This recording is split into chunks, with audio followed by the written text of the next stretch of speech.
తీవ్ర విషాదం నెలకొంది. మర్రా పర్వత ప్రాంతంలో కొండ చర్యలు విరిగిపడడంతో ఆ ప్రమాదంలో 1000 మంది మృతి చెందినట్లుగా తెలుస్తోంది.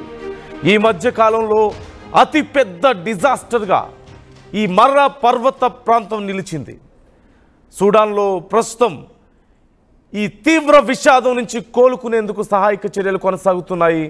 ప్రాణాలతో ఒక వ్యక్తి బయటపడ్డాడు. మృతుల్లో అనేక మంది మహిళలు ఉన్నారు. ఎక్కువగా చిన్నారులు ఉన్నట్లుగా తెలుస్తోంది.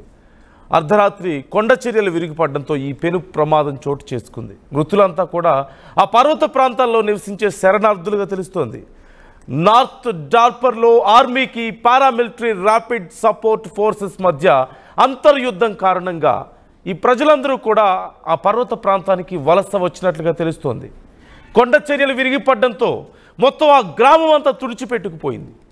1000 మంది ప్రాణాలు కోల్పోయారు. ఎక్కడ చూసినా సరే గుట్టలు గుట్టలుగా పడి ఉన్నటువంటి మృతదేహాలే కనిపిస్తున్నాయి.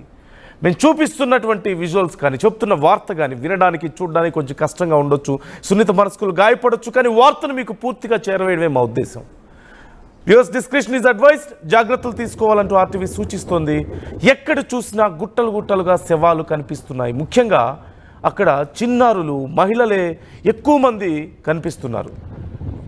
నార్త్ డార్పన్లో ఆర్మీకి పారామిలిటరీకి పెద్ద ఎత్తున యుద్ధం జరుగుతోంది.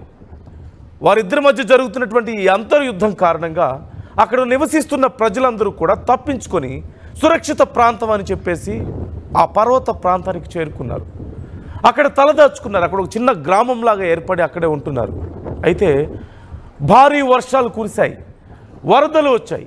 ఈ నేపథ్యంలో ఆ కొండ చర్యలు విరిగిపడడంతో మొత్తం పై ప్రాంతం నుంచి పూర్తిగా జారుకుంటూ రావడం వల్ల పెద్ద పెద్ద కొండ శకలాలు, పెద్ద పెద్ద విరిగినటువంటి ముక్కలన్నీ కూడా భారీగా పైనుంచి ఆ మట్టి, బురద, అలాగే ఆ కొండకి సంబంధించినటువంటి శకలాలు భారీగా పెద్ద పెద్ద రాళ్ళు కిందకి రావడం వల్ల ఒక్కసారిగా ఆ గ్రామం అంతా తుడిచిపెట్టుకుపోయింది.